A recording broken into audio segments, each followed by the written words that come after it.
Preocupa justamente el aumento de casos de COVID-19 en la Argentina. Un poco nos esperábamos, ¿no?, lo que era el aumento de los contagios a partir de lo que fue la circulación que hubo en Semana Santa, pero no deja de sorprender más que nada cómo se están recibiendo pacientes en todas partes del país, pero sobre todo cómo se está concentrando en lo que es en las instituciones privadas de la capital federal y además también en otro tipo de instituciones, tanto públicas como privadas de la provincia de Buenos Aires. Y la pregunta que nos hacemos es, ¿estamos cerca de un colapso sanitario? Y entiéndase por la distribución que no es equitativa, ¿no?, en todas partes del país. En algunos lugares no hay tantos casos, no hay tanta circulación, por lo tanto no hay tantas internaciones, pero en otros lugares se concentran y ya estamos hablando de algunos traslados incluso. Sí, y cuando lees, mira, yo entro a la página oficial del gobierno sobre la cantidad de contagios que hubo en el día de ayer, bueno, que hablamos y lo veníamos contando, ¿no? El fin de semana había sido alto, el lunes más de 19.000 casos, y cuando entras justamente a esta sala de datos, ves que la ocupación de camas de terapia intensiva, que es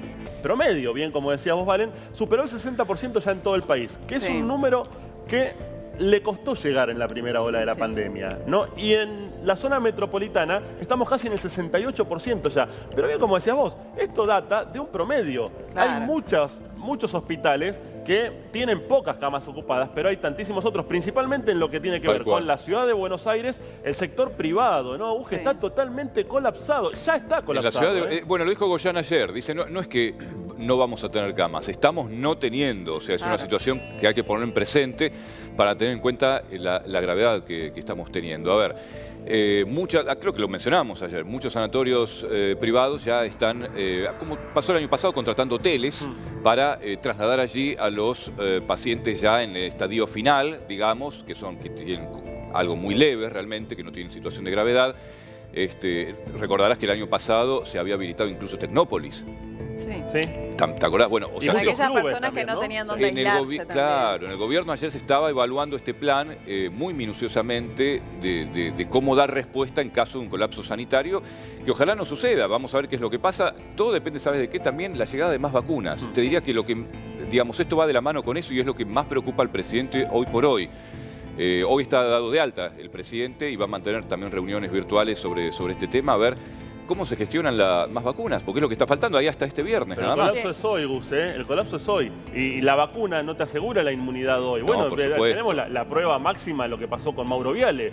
Vacunado, a los 2 días COVID positivo y 2 días después muerto. Claro, ¿no? La idea sería ganar un poco de tiempo en lo que era este plazo de 3 semanas, tal vez que se pueda adelantar incluso, ¿no? Se está hablando de 72 horas que van a ser vitales para las próximas decisiones que se van a tomar, sobre todo por la circulación que hay y el problema típico, ¿no?, del transporte público, que hace que el virus circule mucho más.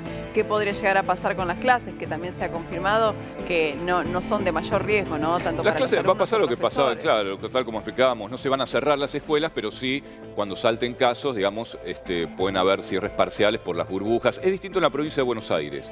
La provincia de Buenos Aires es un país, entonces, bueno, el DNU lo que hizo fue delegar la potestad de mayores cierres a cada jurisdicción, cada municipio y cada provincia. También hay otras cuestiones, y acá creo que lo de Mati nos puede aportar es importante, porque está la cuestión deportiva, ¿sí?, que no se está teniendo en cuenta. Por ejemplo, la Asociación de Fútbol Argentino sigue jugando, ¿no?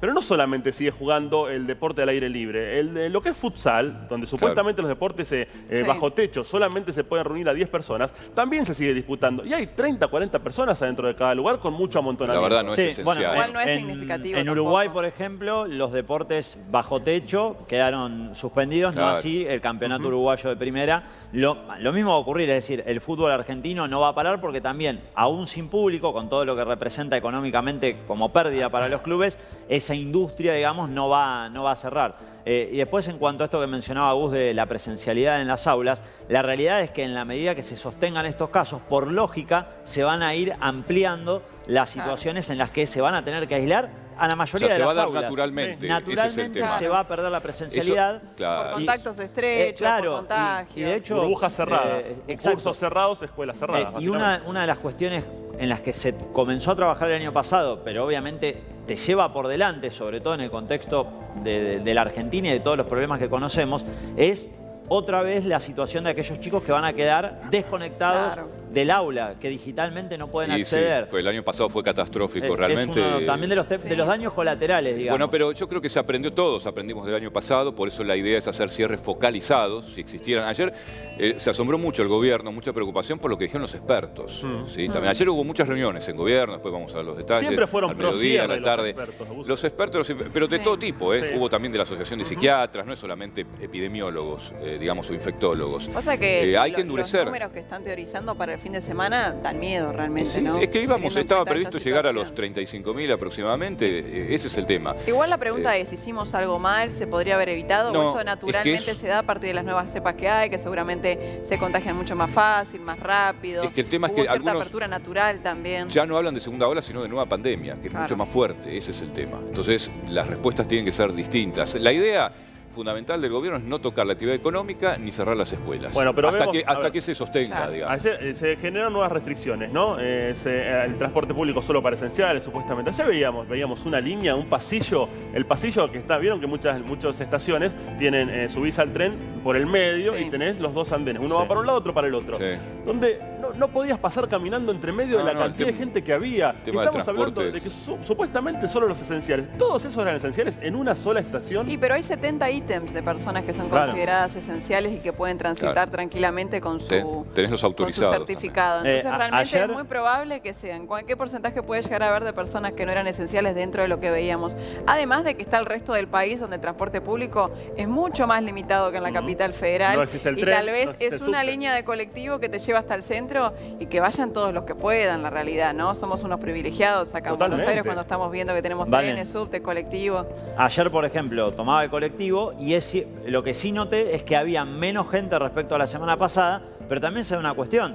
Dependiendo de los horarios, como todavía las aulas se mantienen abiertas, también se da este cuello de botella en el que hay horarios críticos en los que coincide la cantidad de trabajadores esenciales con aquellos que llevan a los chicos, o en algunos casos chicos que ya van solos, trasladándose a las escuelas. Es decir, por eso también es hasta lógico que igualmente veamos un caudal importante. Y hay un dato que me llamó mucho la atención y de que tomaba cuenta. Hace un mes hubo una encuesta que hizo la Universidad Nacional de Quilmes que tenía que ver con que si llegaba una segunda ola en la que se hablara de un colapso, es decir, el escenario que ahora se está dando, ¿qué harías vos? Es lo que le preguntaban a los encuestados.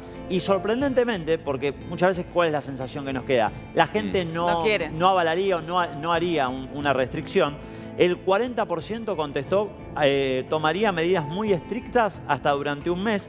El 23% habló de aislamientos intermitentes, que es esta idea que también creo que comienza a ganar espacio a veces de ir cerrando y abriendo dependiendo de los lugares. Una semana también, ¿no? Para una semana, volver. O sea, fíjense que digamos, hay un gran porcentaje en general de cuidados en mayor medida extrema o con medidas intermitentes. La mayoría de la gente apoya, digamos, las medidas restrictivas. La verdad es que cuando no tenés otra alternativa, no hay en eso. Lo que preocupa mucho es tocar la actividad económica, porque lo dijo el propio Guzmán, no lo decimos nosotros. A ver, Argentina no resiste otra cuarentena al estilo del 2020. Ahora, yo te pregunto, ¿ayudó la apertura de los comercios a las 10 de la mañana? Y acá vamos a la conciencia social, ¿no? Sé y me consta de alguna empresa mayorista por allí, rubro librería, ¿sí? Voy a decir eso nada más, que a sus empleados le dijeron, bueno, el negocio abre a las 10, porque no podemos abrir antes de las 10.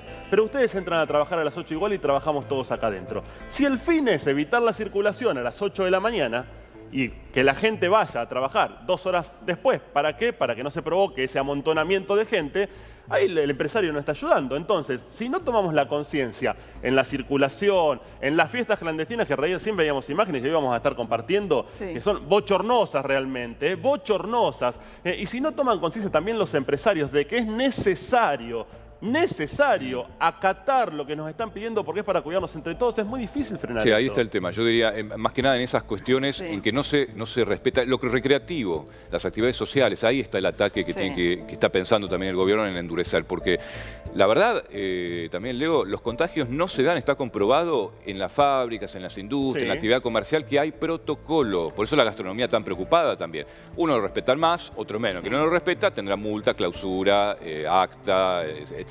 Pero no se da, igual que en las escuelas. Es 0,4 creo el nivel de contagio, es muy poquito, hay casos muy aislados. Esto se da en las actividades sociales, cuando hay relajamiento.